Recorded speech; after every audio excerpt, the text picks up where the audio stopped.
Okay, good morning, everyone. My name is Ryan Dividock, and I'm the supervisor for the Planning, Zoning, and Land Use Unit within the Planning and Local Business Development Division in Oakland County. Welcome to today's virtual planners gathering, a walk through woodland and wetland ordinances. Just a few reminders. The uh, the meeting is being recorded and will be made available on our website. And if you have any questions, please use the chat function in Zoom and direct your questions to Jim Schaefer. Jim will moderate a question and answer session after the presentations have completed.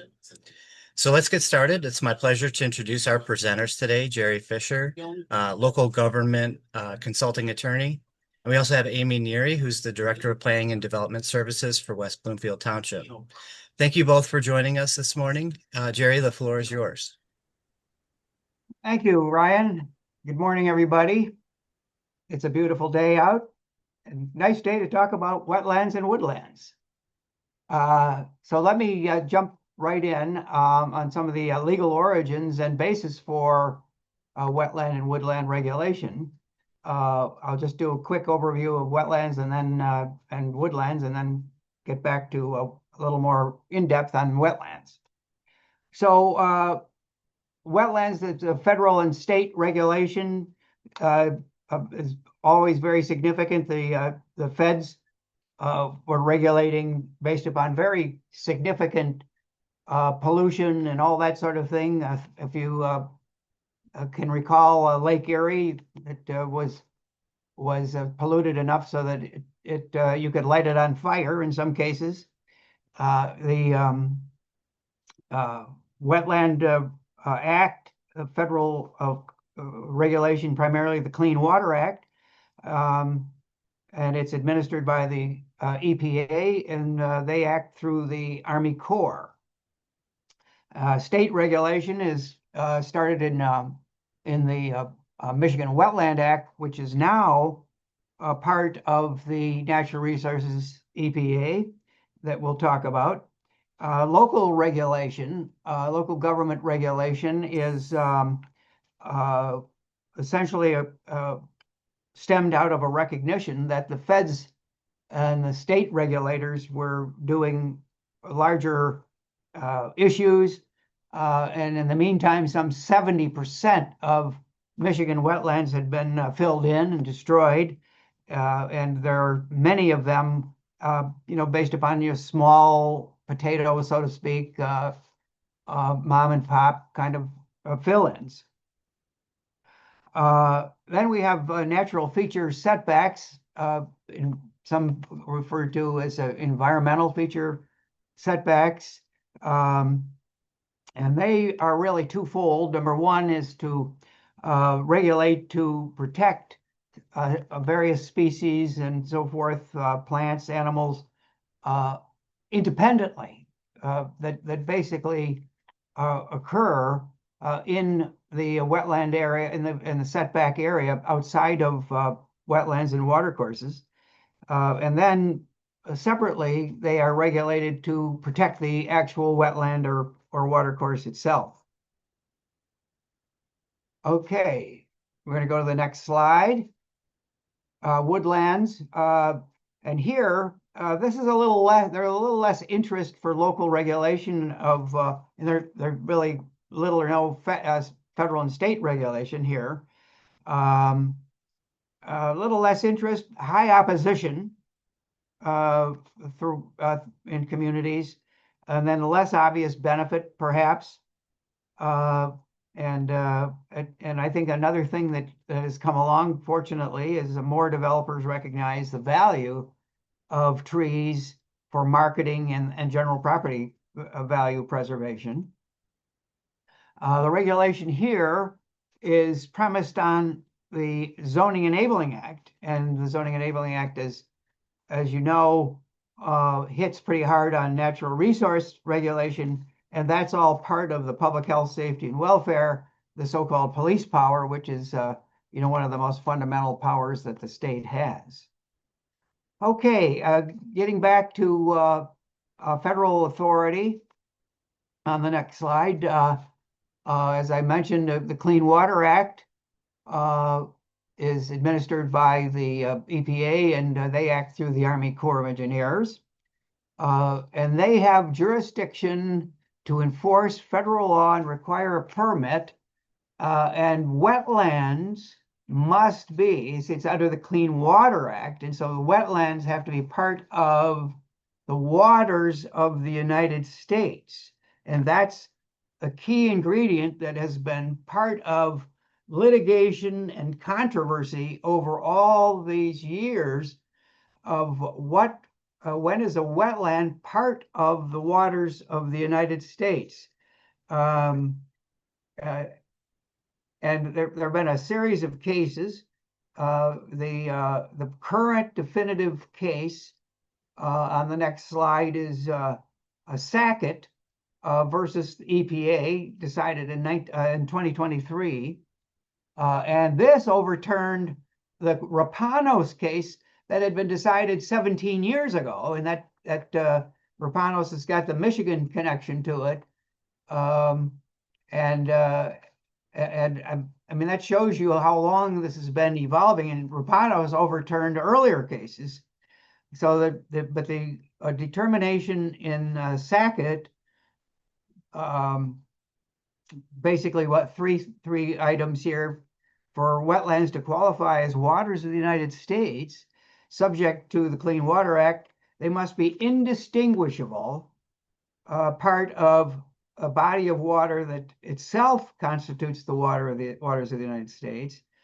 And overturning the prior rule, the court said they were not going to defer to the EPA interpretation, because the EPA had determined that or defined waters of the United States to include wetlands adjacent to covered waters, if the wetland possessed significant nexus to traditional navigable waters. And wetlands located on a residential lot, in this case, were found not to represent waters of the United States. Well, the Sackett case, and I'll just won't belabor this for too long here. The Sackett case was interesting and not that unusual. According to the EPA, in the Sackett situation, the wetlands on their property were adjacent to, in the sense that they are in the same neighborhood. So that was part of the ambiguous definition, as what is described as an unnamed tributary on the other side of a 30-foot road. The tributary then in turn feeds into a non-navigable creek, and that in turn feeds into Priest Lake. And they basically said all of this is part of one large wetland that protects Priest Lake, because they're all in the same neighborhood, similarly situated. So that's the background of Sackett. And basically, I mean, Sackett was filling in a piece of property across the road, dry as a bone, that had boulders and so forth in it, no evidence of water. So the court threw the book at them and changed the law. And that really has some potential ramifications in Michigan, because on the next slide, the Michigan Wetlands Act is now part 303 of the Natural Resources Environmental Protection Act. It in significant part is based upon a contract that has long existed between the Michigan Department of Natural Resources and the EPA. So, and that's been up in the air for a few years now, where that's going to go, and we don't know for sure. So under the Wetlands Act in Michigan, now part 303, the definition of wetland is a land or water feature commonly referred to as a bog, swamp, or marsh, inundated or saturated by water at a frequency and duration sufficient to support hydric soils and the predominance of wetland vegetation or aquatic life. And I've got the list here of the criteria of what a wetland area must include in order to qualify for regulation. And of course, the top one here is that it must be part of the waters of the United States. It only has to qualify for one of these.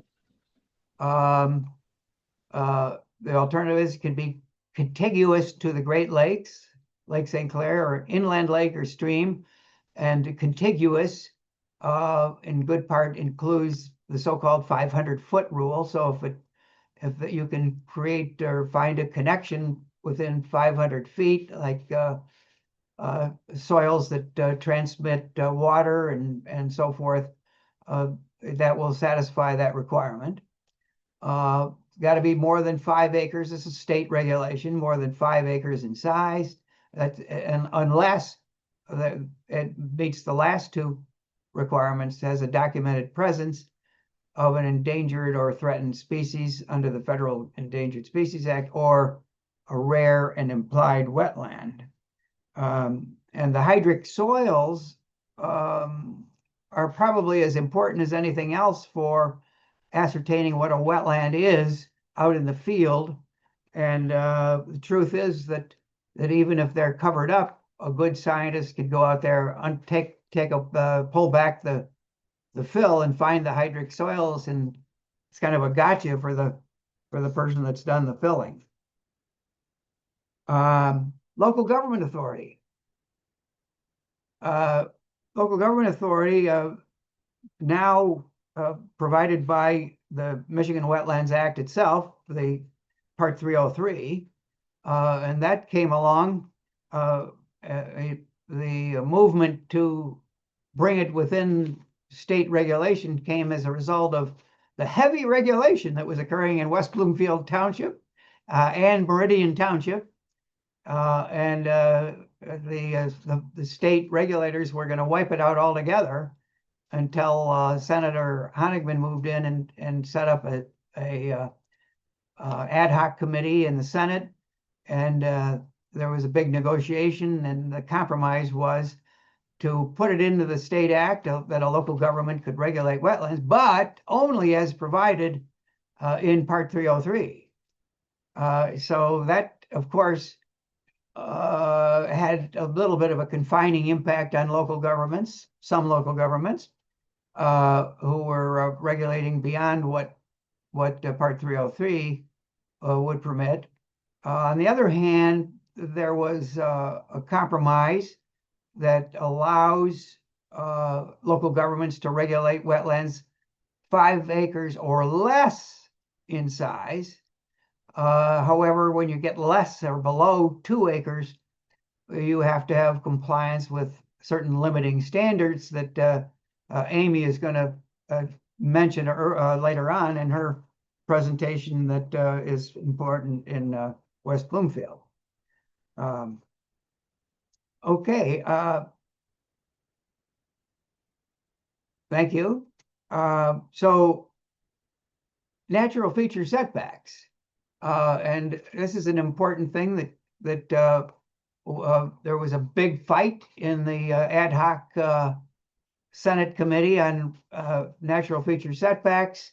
And the concern was that if the setback was large enough and the wetland itself was large enough, it would amount to a huge amount of acreage that the developer would lose in terms of viable marketable land.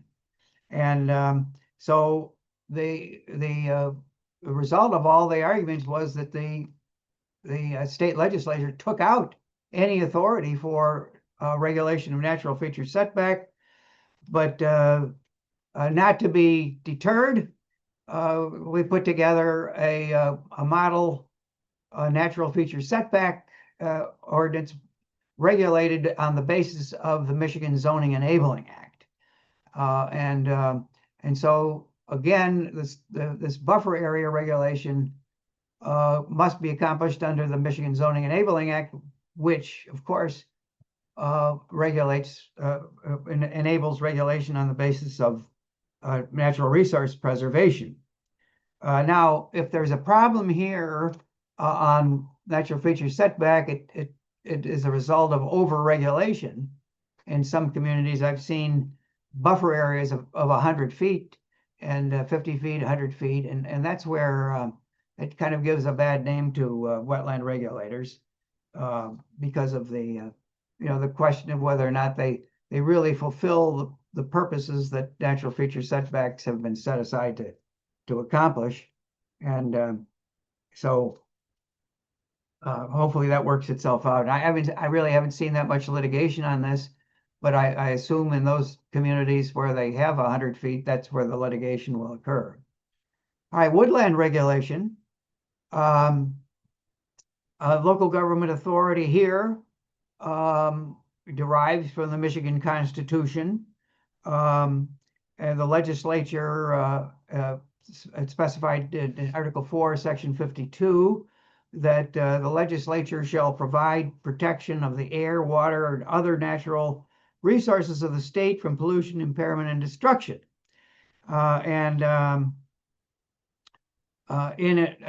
Speaking of West Bloomfield, in a West Bloomfield case, 1992, that I happened to argue in the Supreme Court, the court held that by granting townships the authority to promote public health, safety, and welfare through the enactment of zoning ordinances, the legislature was complying with the Article 4, Section 52 mandate for protecting the environment.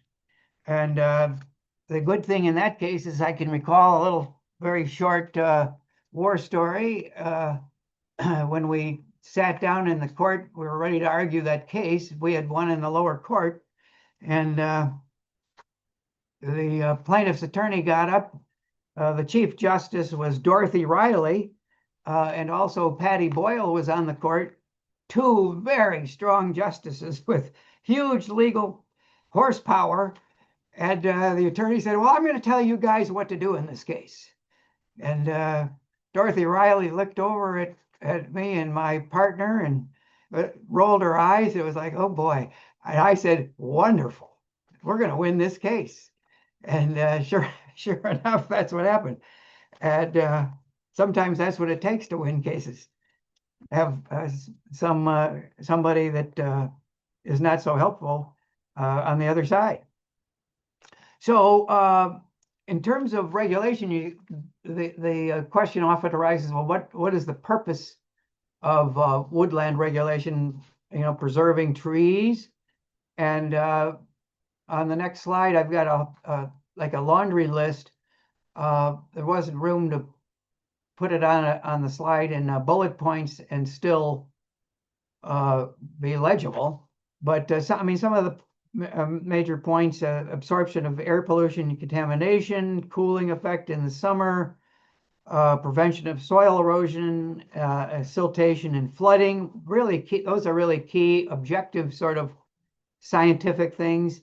Preserves wildlife habitat, and then promotes natural beauty and aesthetic quality, which of course are things that are recognized as legitimate sources of regulation under the Zoning Enabling Act.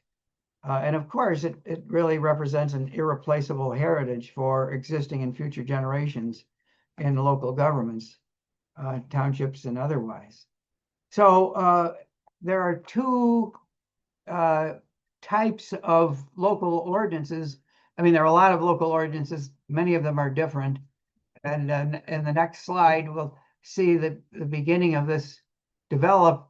And I'd say the most common type of development is a tree by tree, sort of an individual tree basis of regulation, where the local government defines what a protected tree is based upon its size and type of tree and whether it's historic and all those kinds of things, and then requires the preservation of a certain percentage of those trees.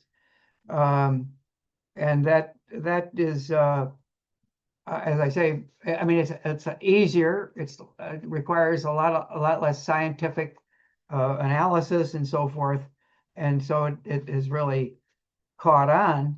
And in the Canton Township situation, Canton Township had an ordinance that was struck down and a judgment awarded against the township.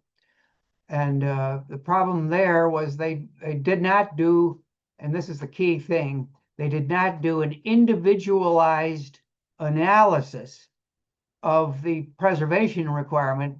They just, it was really more of a desktop sort of analysis, a model formula, and then when you require an entity to pay money into a tree fund or plant trees off the site, that's where the court basically said, if you don't do this individualized analysis, you don't know what the harm that would be done by removing the trees, etc. And so the court kind of threw the book at him and said that that is a taking of property. So you have to be careful on that. And then very quickly, the last thing I'll talk about here is the second predominant type of regulation, and it is not that predominant actually. And Amy will talk about how West Bloomfield uses this type of formula, and it's what I call the canopy type regulation. It's based upon the recognition that there is unique plant and animal functions that occur in addition to all the other tree preservation things, the unique plant and animal functions that occur within a contiguous stand of trees with a canopy. And on the basis of this situation, the local government will seek to conserve existed forested areas, which of course are, the diminishing existence in the state, and will allow an intrusion into that canopy to a certain percentage, and then make the effort to maintain the rest of the canopy, which again preserves the plant and animal functions that, take away the habitat for these things are disappearing, that people recognize by having deer show up in their backyards and eating all their plants and all that sort of thing. So that is the second type, and probably the more functional type, but more difficult to administer. Amy, all yours. Thanks, Jerry. So I will go over what we do here in West Bloomfield Township. A lot of it is based on the hard work Jerry did years before I was here in making sure that we could regulate our wetlands and woodlands in the community. But if you can go to the next slide, Ryan. In West Bloomfield, we essentially have 3 regulations that are set up in different ordinances. We regulate wetlands, floodplains, floodways, and watercourses in a general police power ordinance. And an accessory ordinance to that is the environmental feature setback, but that is in our zoning ordinance. Also, we have our woodland ordinance, but that is also a zoning ordinance. Our woodland ordinance in West Bloomfield is actually an overlay zoning district. So we use a combination of both the authorities that we have in zoning and then our general township police power that we have. Next. In West Bloomfield also, we obviously have a history of regulating our natural resources. We are somewhat unique, I think, in West Bloomfield, that we actually have separate boards and commissions that are enforcing and implementing these natural feature ordinances that we have. West Bloomfield, it was experienced most of its growth between 1960 and I would say 1990. We grew probably about 300% at that time, and rose from approximately 14,000 residents to almost 60,000 residents during that time frame. So these boards and commissions were established at the time that we were experiencing significant growth, and the community leaders thought it was very important to preserve the features that we have in the community. You'll notice that At one point in time in West Bloomfield, we actually had two separate boards reviewing wetlands. We had one reviewing wetlands and watercourse impacts, and then we had another board, the Woodlands Review Board, that were reviewing any impacts to our woodlands and associated with our woodland ordinances. As you can imagine, that often created a somewhat circular development review process, and that sometimes one board might not approve something and then the next board did, and then it might have to go back to another board. So in 2014, the township decided to eliminate those two boards and create one environmental commission in an effort to hopefully improve and kind of streamline a little bit that review process that we had. Next. West Bloomfield, as you can see from this map, is very wet. We have almost a third of the township that is comprised of lakes. We have 26 lakes, either wholly or partially within the township. We have a little over 2,500 acres of wetlands, and we have a little over 21,000 acres of lakes and ponds, and also 30 miles of rivers and streams. So you can see why the leaders in the past wanted to protect these areas. You know, they are very important to the community and really create the identity for West Bloomfield is these water features that we have. So in our wetland ordinance, West Bloomfield regulates everything that you would have Eagle regulate typically, but we also, in addition, regulate non-contiguous wetlands less than 2 acres. As Jerry mentioned in his presentation, non-contiguous wetlands less than 2 acres need to meet certain criteria and be determined basically to be essential to the preservation of natural resources in the township.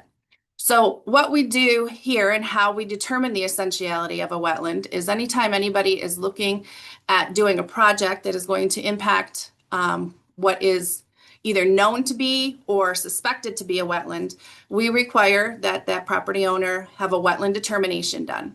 Those wetland determinations can be done by staff. We have professional wetland scientists on staff, or Eagle can perform it, or a consultant or a private party can do it on behalf of the petitioner. So during the process when they're identifying the wetland, if it meets one, and it only has to meet one of these criteria to be determined essential, then that wetland is regulated under our wetland ordinance. So essentiality is determined by things like the site represents what is identified as a locally rare or unique ecosystem, or it supports plants and animals that are identified of local importance.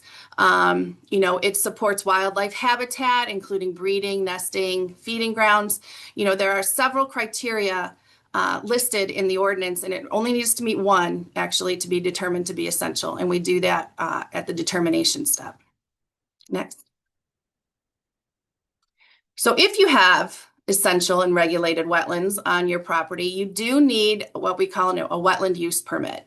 So a wetland use permit is a permit that is needed to basically do anything within that wetland.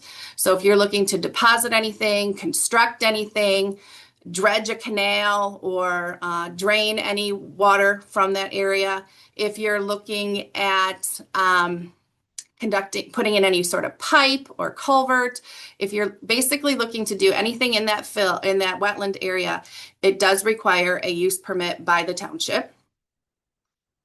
Next.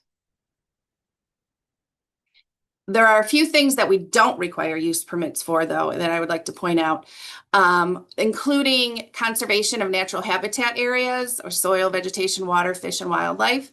So, for example, a use permit is not required on lakes that do like annual harvesting. As long as that harvesting in the lake is being done by a licensed contractor, that is not something that specifically has to come for a use permit.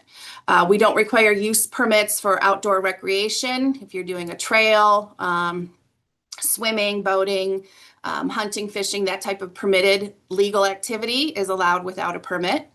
Farming that is otherwise legally and permitted is also allowed within those areas.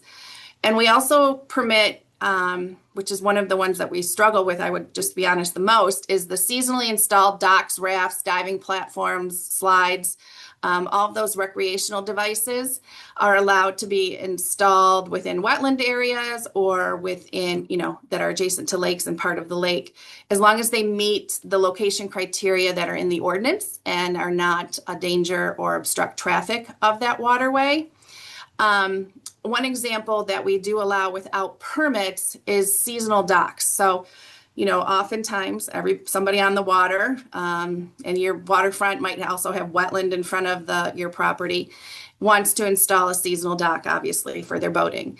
Our ordinance limits it to 50 feet, which in some of our lakes isn't very long. And so anybody who has a dock over 50 feet in length needs to come in for a use permit. So this is one that we not a lot of our residents know about. And so everyone thinks they can have a dock, but we actually limit the length of docks that are permitted without permits. So this sometimes is one of the more controversial uses that we permit without a permit or with a permit that we have in the township. Next. So associated with the regulations of the wetlands and watercourses in West Bloomfield, we also regulate them. We call it an environmental feature setback. And in West Bloomfield, that's 25 feet. We're not 50 feet or 100 feet like Jerry was saying, but we are 25 feet from the boundary of all regulated wetlands and watercourses.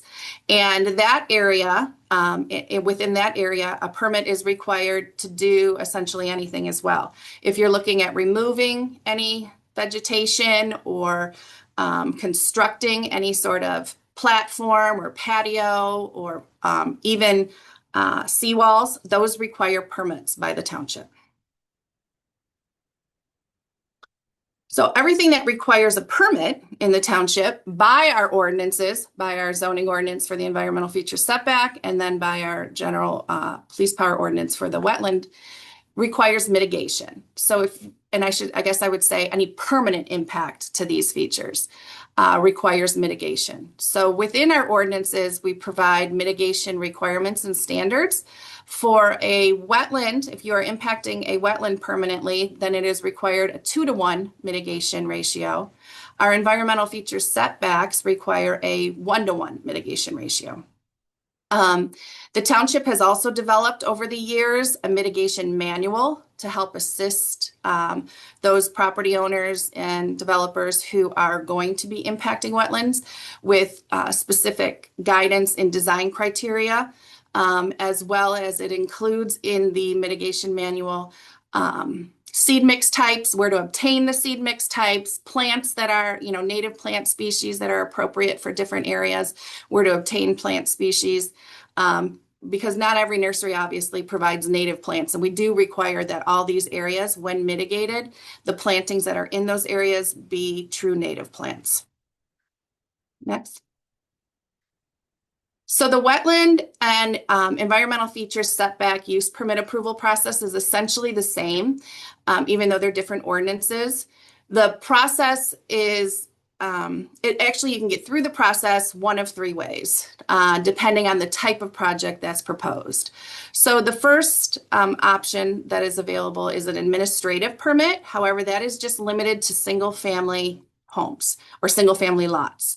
So an administrative permit can be issued by staff as long as what is being proposed either within the wetland area or the environmental feature setback is designed and meets the criteria within the ordinance. Staff can approve that administrative permit. Staff does not have the authority to issue any administrative permits related to a site plan or a commercial use. So anything on a single family home that doesn't meet the criteria specifically identified in the ordinance. So those permits then have to go through the Environmental Commission. And at the Environmental Commission either has the authority to approve that permit. So Environmental Commission will approve a permit if it's related essentially to anything that's not site plan related. So the Environmental Commission has that authority to approve those permits.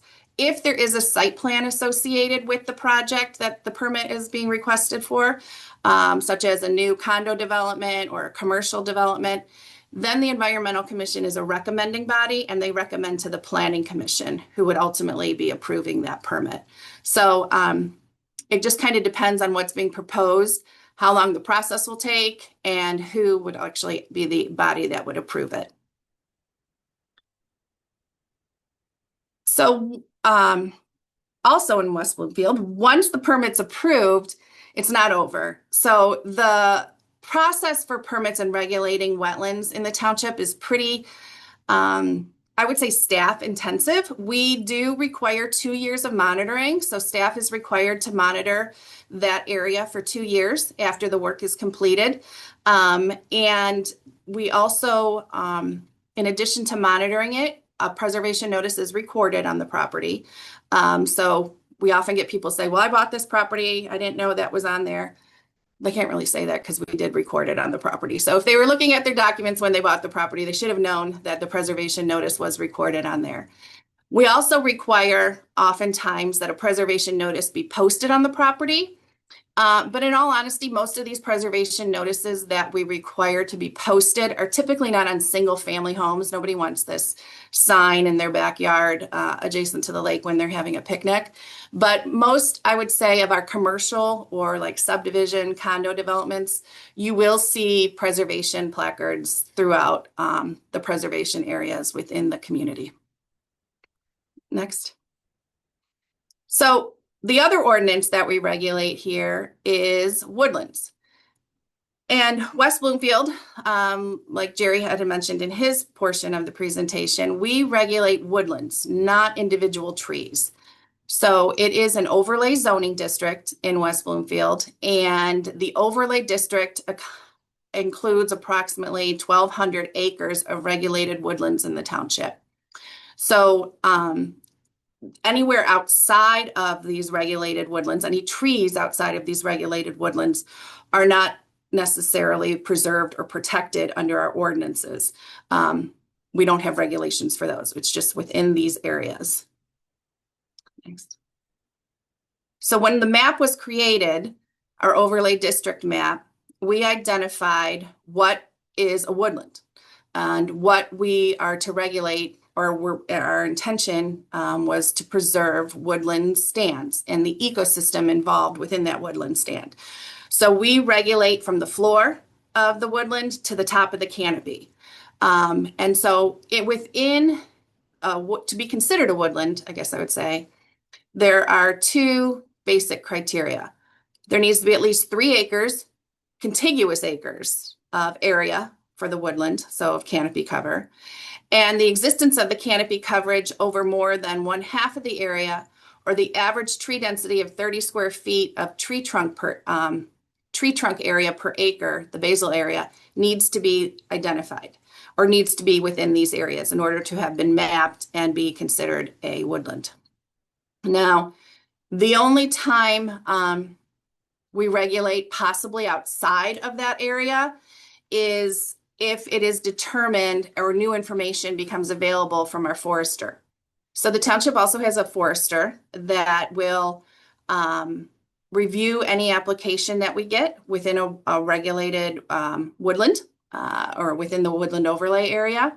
So the township forester will provide a woodland determination report to verify the woodland limits as identified on the map, because obviously things change over time. There have been trees that have died out because of disease, or there has been growth that has occurred on a property. There are different reasons for the line maybe changing. So the ordinance has mechanisms in there to evaluate if there is a change in that woodland canopy. And it gives the Environmental Commission the authority to adjust those limits of the woodland if the area no longer meets the woodland criteria, or that the area that meets the woodland criteria has grown and it meets the criteria of a woodland. So our township forester provides that determination before we even go through the permit process. Next. So as I mentioned, we require a woodland use permit for anything, really anything that's happening within the woodland area. We regulate from the floor of the woodland to the top of the canopy, and require a permit to cut or remove any trees or other forest products within that woodland area, or construct anything within that woodland area. Even if it didn't necessarily remove a tree, you are still placing something within that floor of that woodland, and it would have an impact on the woodland, so that requires a permit. Oftentimes, people will have encroached upon their woodland and put lawn in there and no longer had a natural woodland floor. That does require a permit or is considered a violation. So lawn areas are not permitted in woodlands, even if they're not removing a tree. It has to remain essentially as an intact, natural forested area without getting a permit to do work in there. So our ordinance, again, is a little different. I think it's not a little, it's actually different than most communities' preservation ordinances, in that we're regulating the woodland and the tree stands within that woodland. So we, by right, give any project that's coming in for a site plan, a condo, a new subdivision, they are given, we often refer to it as a take, they are given by right a 25% take of all tree stands within the woodland area. So the commission has some discretion on that, in that we might want the 25% take to come from this woodland of 100-year-old oaks, or not come from the woodland of 100-year-old oaks and then take some of the garbage trees that might be over here or considered garbage trees. But they get 25% of the tree stand by right that they can take. Our ordinance also provides mechanisms for increasing that take. It may be permitted to go up to 40% if the applicant can demonstrate that more than 20% of this parcel is woodland or regulated woodland, and that the site cannot be developed to a density of 1.5 residential units per acre, or 15% gross non-residential floor area in relation to the total site. So if you cannot achieve either of those criteria without impacting more than 25%, then you can increase that take to up to 40%. The Environmental Commission, like I said, they do have the ability to adjust the maximum disturbance of any particular stand within the woodland based on the quality of trees or where the development makes sense to be proposed and so forth. But overall disturbance is still limited at 25% of the total woodland, even if more than one tree stand within that woodland exceeded the 25%. Next. The ordinance, when it was created, also provided a mechanism for dealing with woodlands that are located on single-family residential lots, where those lots were created prior to the enactment of the ordinance. So how the community was at that time thinking, how are we going to address these woodlands that are on, not coming through us as part of a site plan and not obtaining a permit, but we still want to preserve them. So for those lots or parcels that were created prior to the Woodland Overlay District, which is in 1989, prior to the Woodland Overlay District, the maximum disturbance that we permit without a permit is essentially based on, you get the area of the dwelling that you're proposing, an accessory driveway, a single garage, and the underground utilities necessary to preserve, to serve that dwelling. And I should have put this on here. You also get 10 feet beyond that to allow for the construction of those features. So by right, if you have a lot that was created prior to the ordinance, you can come in and still build your house, still get your driveway, get your garage, get your utilities, not require a permit to do this, and allow for 10% or 10 feet outside of that area.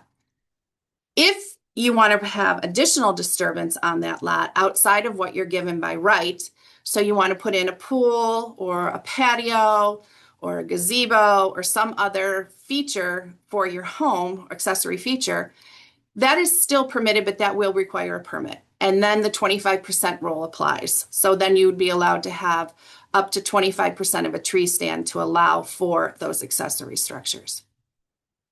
Next. Woodland use permits in West Bloomfield do not have any administrative process for approval right now. So anytime you want to do work within a woodland in West Bloomfield, it is requiring either the approval or the recommendation of the Environmental Commission. And then if it is related to a site plan, it is going to the Planning Commission as well. So anytime anything wants to get done within a woodland area, even just building a home, sometimes you're adding, often several months to the process, which does frustrate new homeowners, but it is necessary, to have a process, to have these permits to preserve these woodlands. Next. So, like I mentioned, it is frustrating to homeowners sometimes, the processes that we have in place.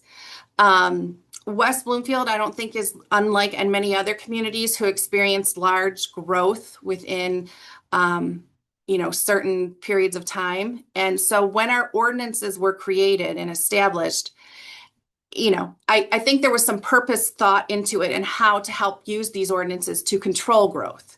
So the process within our ordinances, like I mentioned in the beginning, we had separate woodland boards, wetland boards. It was made to slow down growth. So help, slow down that process where you had to go to all these individual boards and boards and commissions before you had your approval. That worked during that time frame. But the township, like many other communities, has evolved, and we're no longer really a growing community. We're more of an established community, that more mature community that's experiencing more redevelopment. There's not as much new greenfield development. So as we continue to evolve as a community, we are currently in the process of evaluating and looking at our ordinances to see how we can continue to make sure we are preserving our natural resources in the township, but at the same time looking at ways to streamline or be more efficient in that review and approval process. And one of the things, or a couple of the things that we're looking at and working with our attorneys to update our regulations are to allow for more projects to qualify for administrative approval.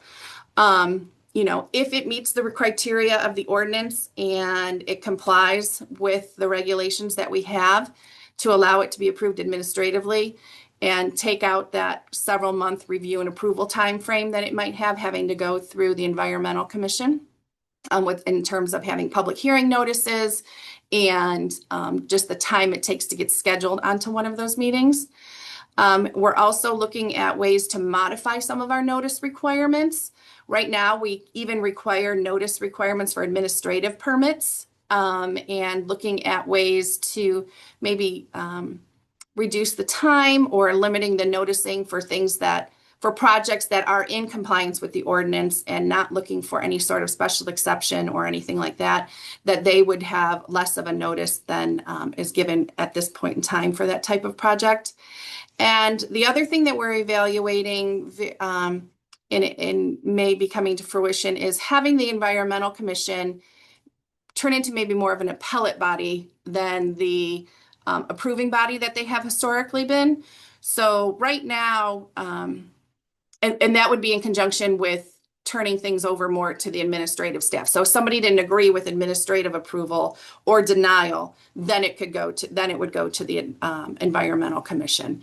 Right now, anything that's appealed with these permits goes to the Township Board, which, for those of you who may be an elected official, it's not always fun having an appeal made to an elected body and they have to be the ones making that decision. So I think they're looking at having another commission or board be that appellate body, and evaluating that and taking that authority or responsibility, I would say, away from the Township Board. But those are just a couple of the things that we're looking at right now to help make our ordinances more efficient while trying to achieve that goal of preserving our woodland areas and our wetlands and watercourses. So with that, I guess we'll take any questions. Excellent. Thank you very much. Great presentations, Amy and Jerry. Good information. First question up was, will the slides be provided after today's presentation? In your chat, you'll see a link to the recording for today's session. So the slides are incorporated in that recording. Next question, have you had any issues with the Planning Commission not following the recommendation of the Environmental Commission? Yes. Since I've been here, we've had one project. People may have read about it in the paper. Henry Ford Health Systems was building a new hospital, a new behavioral health hospital on their existing campus here in the township. And the Environmental Commission actually recommended denial of the woodland permit. They recommended approval of the wetland permit, denial of the woodland permit to the Planning Commission. And the Planning Commission ultimately approved both. So that's the only time since I've been here, that one body hasn't gone along with the recommendation of the other board or commission, but it has happened. Okay. In wooded wetland situations, are requirements for permits for the woodlands and wetlands, and do you review those concurrently, or how does that work? They're still both required to have a permit, and they do get reviewed concurrently. So if you have a wooded wetland, if you would need a wetland permit and a woodland permit if you're proposing to impact that area. Okay. With site condominiums, is there a separate review for the development as a whole and then individual lots, or how does that work?